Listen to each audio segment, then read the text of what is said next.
जय श्री राम। आज मैं आपको जन्म कुंडली के 4 ऐसे भावों के बारे में जानकारी देने जा रही हूँ जिन भावों को आपने आज तक हमेशा ये देखा होगा कि इस भाव से मुझे शत्रु मिलते हैं, इस भाव से मुझे कर्ज मिलता है और इस भाव से मुझे रोग मिलते हैं। ये है हमारी जन्म कुंडली का छठा भाव।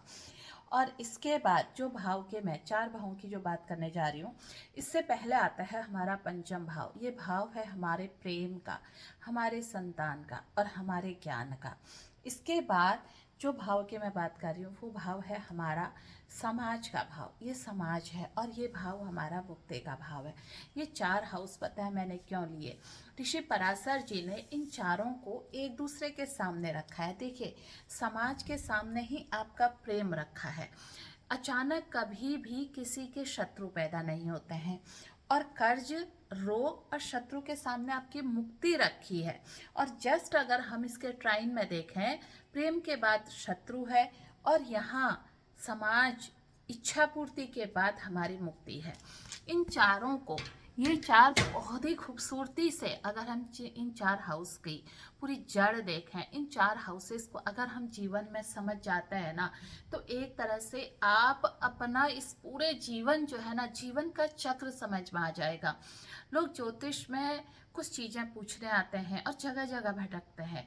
ज्योतिष असल में ना समझने की चीज़ है और जब हम इनके ग्रहों का एनालिसिस करना, ग्रहों को समझना, ग्रहों को पढ़ना, हाउसेस के बारे में समझना, नक्षत्र को समझना शुरू कर देते हैं, इनके बारे में हमारी चीज़ें पूरी तरह से सही हमें, देखिए, पूरा ज्ञान इस जीवन में आज तक ऋषि पराशर जी के अलावा कोई भी पूरे ज्ञान के रूप में ये नहीं कह सकता है कि ज्योतिष को मैं पूरी तरह से समझ गई हूँ या समझ गया हूँ। अब जो आज मैं आपको इसके बारे में बताने जा रही हूँ, मैं बताने जा रही हूँ कि अगर आप इसको, इन 4 हाउसेस को, मैं क्यों इन 4 हाउस की बात कर रही हूँ, आप देखिए, सबसे पहले जब हम जीवन में कदम बढ़ाते हैं और हम होश संभालते हैं, तो हमारा जो सबसे पहली चीज़ें हमारी बनती हैं वो हमारे प्रेम से शुरू होती है। वो प्रेम हमें किसका मिलता है? परिवार में सबसे पहला, इस पर सबसे पहला जो प्रेम होता है वो माता का मिलता है और यहीं से हमारे जीवन में प्रेम की शुरुआत हो जाती है। इसके बाद हमारे पास आता है ज्ञान और वो ज्ञान हमें हमारी इस परिवार से शुरू होकर स्कूल से मिलता है। अब जब हमारे ज्ञान के साथ हम आगे बढ़ते हैं, ज्ञान को लेकर आगे बढ़ते हैं, तो फिर हमें धीरे धीरे ये प्रेम जो होता है ना, ये प्रेम हमें समाज से भी मिलने लग जाता है। इसलिए प्रेम के घर के ठीक सामने समाज वाला घर है और जब वो समाज से हमें प्रेम मिलने लगता है तो हमारे अंदर जो है वो एक अहंकार, एक चीज़ें ना धीरे धीरे पनपने लगती हैं। पहले नहीं होती हैं। बच्चा 5 साल तक काम, क्रोध, अहंकार इन सब को नहीं जानता है, निश्चल होता है।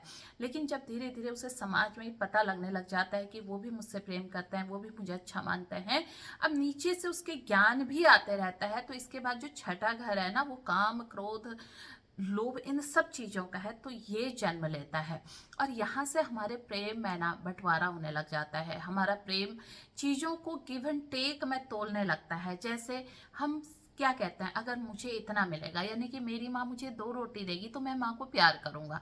और ये सिस्टम हमारा जब चलते चलते ना बाहर के लिए भी डेवलप हो जाता है, हमारे समाज के लिए भी डेवलप हो जाता है, तो हमारा जो प्रेम होता है ना समाज के लिए, वो हमारे अपेक्षाओं के अनुरूप हो जाता है कि ये मुझे प्रेम करेंगे, ये मुझे सम्मान देंगे, तो ही हम इनसे बात करेंगे, तो ही हम भी प्रेम करेंगे। अब ये प्रेम प्रेम नहीं रहा। जो प्रेम 5 साल तक हमारे पास निश्चल रूप से माँ के रूप में बह रहा था, वहीं से हमने सीखा कि मुझे प्रेम मिला, मैंने ये दिया, और ये कब बदलता गया ये पता ही नहीं चला। अब क्या होता है, हमारा जो छठा घर था वो शत्रु का घर भी एक्टिवेट हो जाता है।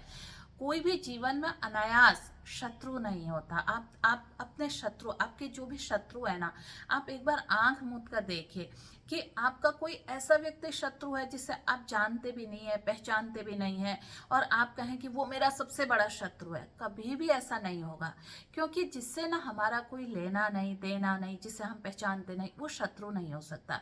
शत्रु कहाँ से उत्पन्न हुआ है? शत्रु जिसे हमने प्रेम किया, प्रेम करते करते फिर वो धीरे धीरे हमारी अपेक्षाओं पर खरे नहीं उतरे और वो हमारे शत्रुता में बदल गए। इसके बाद ये चीज़ आती है, जब हमारी शत्रुता में बदल जाते हैं तो हम उनसे इस कदर धीरे धीरे दूर होने लगते हैं। तो ठीक इसके सामने अब हमारी जो इच्छा पूर्ति भी थे ना, फिफ्थ हाउस के ठीक सामने समाज से हमें प्रेम भी मिला, हमें सम्मान भी मिला, हमारी इच्छाएं भी पूरी हुई। अब अगर हम छठे भाव में खिस जाते हैं, छठे भाव से हमारी जागृति होनी शुरू हो जाती है। यहाँ पर हम क्या देखते हैं कि हमने शत्रुता से जिन्हें जागृति, देखिए जिन्हें जागृति होती है वो तो शत्रुओं को छोड़ते चले जाते हैं, और जिनसे उन्हें प्रेम था उन्हें वो शत्रु कभी मानते ही नहीं है और बनाते भी नहीं है। तो उनके 12वें भाव की जागृति होती है, क्योंकि 12वां भाव दो चीज़ों का है, एक तो जेल का है, एक व्यय का है। अब जेल किस तरह की जेल होती है? एक जेल होती है जो सामाजिक रूप से हमारे कानून के तहत बनाई गई जेल है। एक जेल होती है कि हमने इन सांसारिक बंधनों से हम मुक्त होकर हम 12वें घर की चीज़ों को जी रहे हैं, हम अपने अंदर हमने अपने को मोड़ लिया और हम खुश हैं। अब हमें इन सांसारिक चीज़ों से कोई भी मतलब नहीं रह गया है। अब हमारे शत्रु हमारे खिलाफ कितनी चीज़ें करें, हम हंस कर ये सोचते हैं अरे करने दो, मेरे तो जो प्रारब्ध थे ना वो कट रहे हैं, ये मेरे पूर्व जन्म की चीज़ें हैं। क्योंकि फिफ्थ हाउस तो हमारा पूर्व जन्म का भी है, इसलिए इसके ठीक बाद छठा घर है।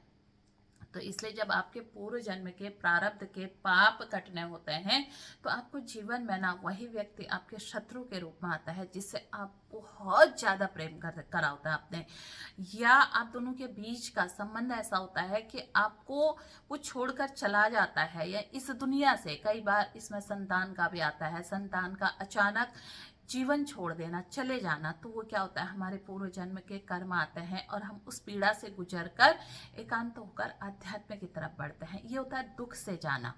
ये हमें दुख मिला। असल में अगर हम देखा जाए तो अध्यात्म में हम खुश होकर, बहुत कम लोग होते हैं जो खुशी में सब कुछ बहुत बढ़िया चल रहा और हमने सब छोड़ छाड़ के इस तरफ चले गए।